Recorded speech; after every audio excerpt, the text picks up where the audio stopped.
All right, guys, we got a new section to the America Happens website called the Whistleblowers Forum, where you could go on there and anonymously or using your name post anything that you want and contact other whistleblowers to talk about what's really going on out there. For the viewers out there, this is Rockne Earles. Rockne is one of the J6ers that was so unjustly thrown into prison. We have a previous episode with him that you can check out on the Blood Money podcast. This is just a few episodes in the past. He had essentially a cellmate that, we hear the story all the time where a lot of our prison population is innocent individuals. And, we were just doing another podcast with a honest sheriff sergeant. Actually, he's a sergeant or was a sergeant, talking about it. This, for example, this Chad Bianco that falsely accused me of all sorts of ridiculous crimes, and then apparently has a history of doing that sort of thing, and apparently has a DA that protects him. Yet, I'm being persecuted for unconstitutional gun charges, and we hear these stories over and over again, literally criminals running our legal system. And this is how you land innocent people in jail. So I will shut up now. Rockne, tell us about, real quickly who you are, what you went through, and lead us up to the story about your cellmate. Okay, well, Rockne Earles, I'm, 63. Actually, turned 64 yesterday, so I'll have to get used to that. 64-year-old former veteran. A lot of different things I did in life. But anyway, what got me to J6 was just a feeling that, and a belief, a firm belief, and I still have it, that the election was stolen in 2020. And so anyway, that led to my troubles with the federal government and the prosecutors, and I ended up, to make a long story short, September 20th, I was incarcerated at the D.C. Gulag for 4 months and 3 days. And President Trump pardoned me out. But in my, we talked about that in the other podcast, but so I just want to go on to what the topic of today is, which was my cellmate, Dennis Postavoy. He and I were cellmates for 23, 24 days. And I knew him before that. Before my other cellmate was taken out. He was another J6er, and he left the unit. Dennis is a 44-year-old Russian from Siberia. He's married with a wife in Florida, and he has 4 children. One is a newborn, born on the 23rd of January, actually the day I returned home to New Mexico. And he was a businessman. He does, not to go into his total background, but he's been in business with the steel industry in Russia, in Siberia. Mostly that's where he was based out of at the time. But in a lot of other things, salmon. He was working on selling salmon and fish, worldwide, all kinds of different things that he was into as an entrepreneur. And at one point, probably about 15, 16 years ago, he got into making computer processing boards and PCBs, I guess. Anyway, and he was doing that in China, and he lived over there. And then at one point, he because things were getting a little, harder to work with in China at times. Everything he said were usually easy to work with the Chinese to a point, and then they kind of wanted to tend to put the squeeze on businesses and take more control. So then he ended up moving into Hong Kong, which of course was China as well, but wasn't so closely controlled by China. And that's actually where he met his wife, she's Ukrainian, and she's from Kiev. And but so they lived together and were operated several businesses over there. She had beauty salons, youth salons, you want to call them, and he was running his factories where he was making computer boards and shipping them worldwide. And these little boards, they're motor, control boards, whatever. They are in almost everything you have in your house, probably. Maybe not his, but boards like them. They run the cruise control on your vehicle, the ABS braking, the ignition system. They run their smart computer, smart refrigerators, smart TVs, your smart thermostats. Just about everything that's got a little board in it is something akin to what he makes. And they also go into medical devices, whether it's an EKG machine, respirators, you name it. They're in everything. And so that is lucrative business, and he was doing that in Hong Kong. And buying the components from all over the world, shipping them to Hong Kong, assembling the boards and shipping them out. When COVID came along in 2020, 2021, the climate in Hong Kong got very bad. It was already bad before that because of the freedom protests. And he and his wife finally left. And they ended up in 2022 coming to the United States, and right about the same time that Russia invaded Ukraine, uh, which was one reason why, actually, I think it was slightly after that. And he and his wife decided she's Ukrainian and he's Russian, although his family was driven from, his grandparents were driven out of Ukraine under Joseph Stalin to Siberia, probably exiled there. And so he does have ties to Ukraine as well, but they decided both countries were not a good place to be. He didn't want to go to Russia and end up in the military, and he couldn't go to Ukraine because obviously being Russian, he probably would be imprisoned. So they opted for the United States, which they thought was still a very free country. And so he started back into what he was doing, buying and ordering components to build his boards overseas. Uh, and unbeknownst to him, I think one of the first orders that was flagged, because it was a company he always worked for. I don't really want to name the companies right out. I don't know if that's cool or not because I don't want to get in trouble either. But he ordered, there's 60 chips, I believe, 60 microchips that were going to be shipped to Hong Kong that were on a banned list by the State Department / Department of Commerce, whatever, as not to be going to Russia. Well, they weren't going to Russia, they're going to Hong Kong. That order was flagged, and the company then told him to go to another company that they suggested that could fill his orders. And that's where things got hinky. That's where he actually, at one point, started thinking that he was just kind of had some inclinations that the company wasn't dealing with him correctly as far as how they kept wanting to. He felt he was being lured into something, but he just let his premonitions go and went ahead and ordered from them anyway. And he believes that after the fact, it was they were working with the government. But even besides that, he ordered, I think at that point he might have ordered 10,000 chips to ship them to Hong Kong. Same thing to manufacture boards that go all over the world. And anyway, to make a long story short, he was had his, I believe it was probably somewhere in about November, December of 2023 that they came to his house. I don't know the exact dates. The Homeland Security came by, and they ended up searching his house. I think that's when they took his computers, his phones, his his all of his electronics, for all of his computer or business data was kept, all of his records, all of his ordering, shipping, everything. And then they told him he needed to shut down his businesses. Well, all of his businesses weren't the micro processing boards that he was building. He was also into building basically other medical devices, which are kind of typical medical treatment devices that are more to the naturalistic, holistic bent of medicine. But anyway, they told him he needed to shut down everything, including WildCube, which is another device he makes. And he had all these different devices, and he wants to develop them as well. So they told me he needed to shut them down. Well, he kind of sort of did, but he still went about his business to a degree because he was going to, at that point, ship things from Siberia to start a bioreactor in Sarasota, Florida. I believe is where he found the facility. And anyway, it was coming from Siberia, and it's what they do. It's an algae processing bioreactor that takes the byproduct of the algae that separates very quickly. It's what they release when they separate is then filtered and turned into a drink. It's something developed in the Soviet Union, now Russia, 20, 30 years ago, and they've been using it in their sports and to enhance performance, to enhance the body. And it's something that's been proven and used over there, and he was going to bring it here. And on the day it was supposed to ship from Siberia was the day he was taken under arrest on September 16th of 2024 and charged with, I believe, money laundering, fraud of the U.S. government, conspiracy, you name it, all for the microchips he was sending to Hong Kong. And the second shipment never went either. That was flagged. And anyway, I don't know. I can't go into all the details completely on this, but that being said, he's now being held in the D.C. Jail, the District of Columbia Central Detention Facility, and that's where they want, which is out of jurisdiction.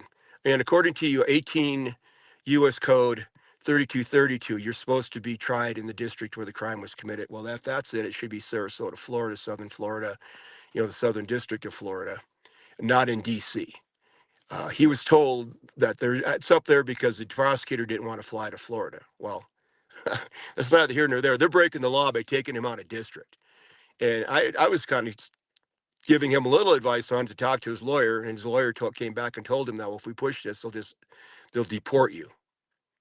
Or, they just had all these things that, well, if you push this to obey the law, we're just going to crush you a little further. And his lawyer's trying to get him out right now on just pretrial because he's not a flight risk. He's got a house in Florida. He's got, wife and children, and, he just wants to be out pretrial. At least so maybe he can put together a defense for himself, and which is hard for him to do. They have all of his business records, which they refuse to let him have, or get into the cloud again, where all his business records are. And so he sits there, and they give him 1-2% of his records, every month at a status hearing.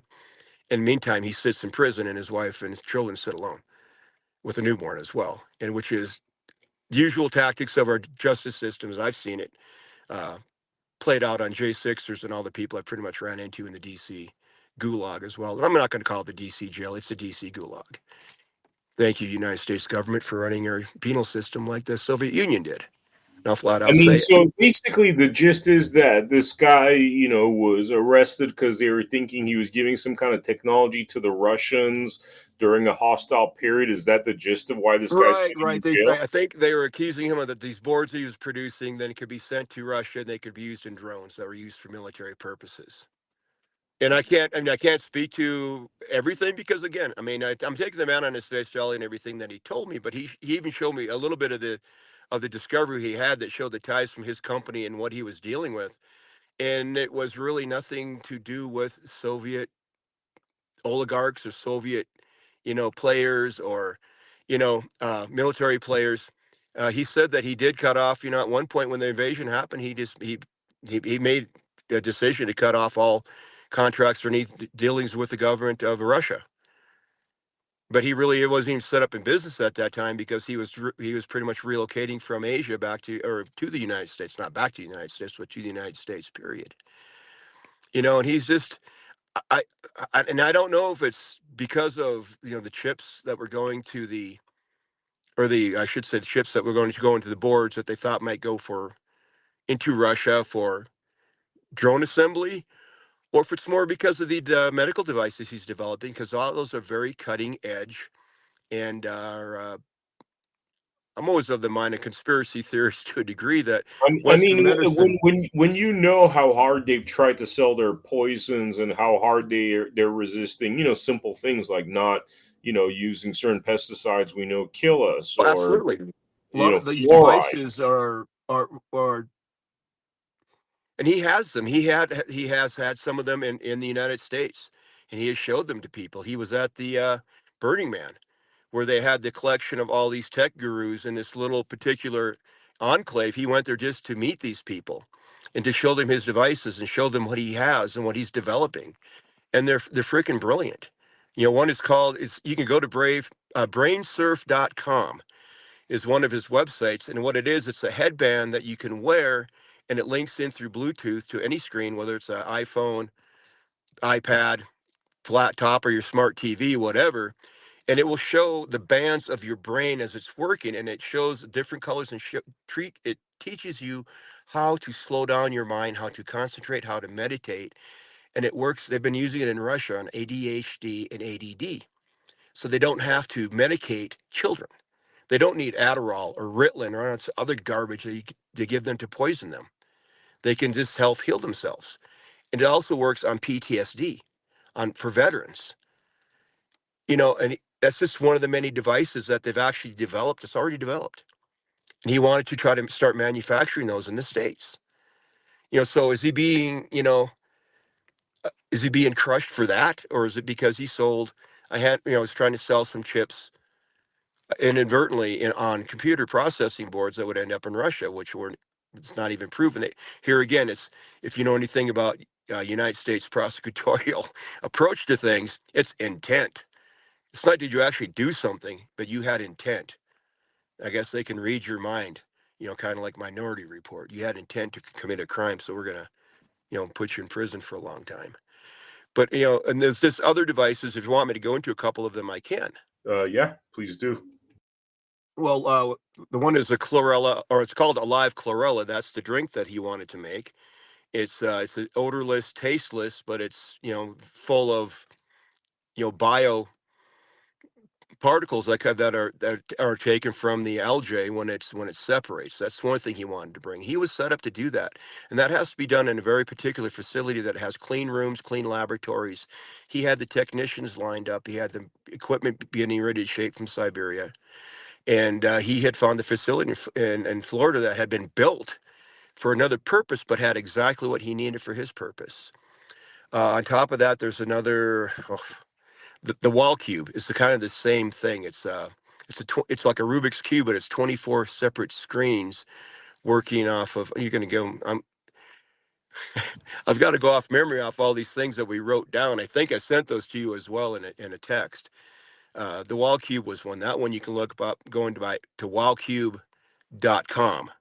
Again, that's another one of his websites. There is the Richta, which is it's kind of like a needling using laser and magnetics to heal on damaged joints and muscle tears and tendon tears. And these again all technologies developed and used in the Soviet Union that are very effective. And he has all of those.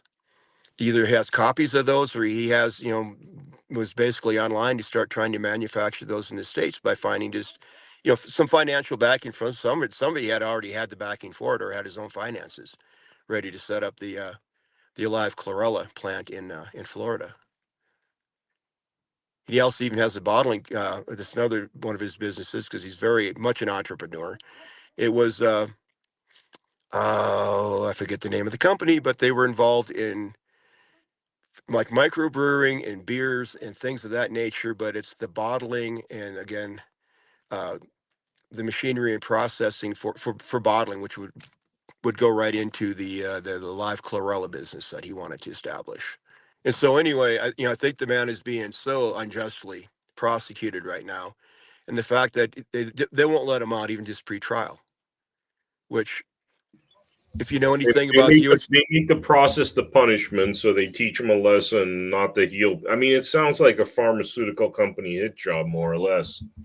Well, that was one of my first inclinations. I see that he when we were in the gulag together in Southeast 3 pod, he was on one side, I was on the other, and we always did split rec. But through another guy who was in there who I talked to on occasions who would switch sides, he told and got to know Dennis. He told him about my family, my wife and I, we have a kind of an interest in that same kind of a medicine. And, I had a daughter who had some health issues that we had treated, naturally, holistically. And we went through, Western surgery too. There's a place for both approaches to medicine. And so anyway, he actually switched sides. He was able to move from one side to my side so he and I could converse. And that's where we got to be very good friends pretty much for, a month or better, month and a half before we became cellmates. And then once we were cellmates and, started really getting to hear his story, what he was into, this dawned on me almost immediately is I don't think he's in there so much for microchips that were banned, three chips that were on a banned list, as he is for the devices he's trying to develop because they keep trying, hinting at they want him out of the country, and you're right. The process is the punishment because if nothing else, they keep you in there long enough that you'll take a plea deal, a shitty plea deal for a crime you never committed just to get something moving. You know what I mean? They do it all the time. They bring people in with no crime and they put them under the gun because they want them to testify against somebody. It's been proven in the past where they want somebody to actually perjure themselves to suborn perjury on the stand so they can go after somebody who is basically innocent, but they want to get them with a false testimony. So they all have it in prison. And, it's how they work. The justice system is the devil itself. There is no justice there. Yeah, yeah, couldn't agree with you more over there. Rockne, did we not go over anything that's worth mentioning before we wrap up this episode? No, I hope that was enough for you. I mean, it's just, again, just I want this guy to get a fair shake. I want the guy to. I would really love to see his devices developed. I mean, You've got the list of them. I don't know if you have any other avenues to try to get this out into the public eye. I've been trying through the various online news sources as well as other podcasts, and just trying to help this guy out. And for one reason too, I think I mentioned it in the last podcast. Dennis saved my life because when in the cell I was in, on the one side of Southeast 3 and Cell 9, the heat in our cell was upwards of 90 degrees or over 90 degrees. And when we would do 4-day lockdowns, it was heat stroke in there. And then the day we spent one night in that cell, and then he forced the issue the next day, and he got us moved back to his old cell that was actually empty. And there was a difference of 30 degrees. And I think truly, like I said, I'm 64 today. I was 63 then. And I think my systems were failing from the amount of heat we had, and we had no cold water in our cell. There was just no way to cool our bodies. And after so many days of lockdown, it was I was dying. And I told Dennis I owe him a favor. I owe him a debt. I owe him my life. And so I'm going to try to do everything I can to help this man out. And no, that's the last I got to say, man. Man, we appreciate having you on the Blood Money podcast. For the viewers out there, thank you so much for joining us for this episode of Blood Money. Make sure you join us for future episodes, and make sure you check out AmericaHappens.com, where we have a lot of our featured episodes. I will see you all on the next episode of Blood Money. Thank you.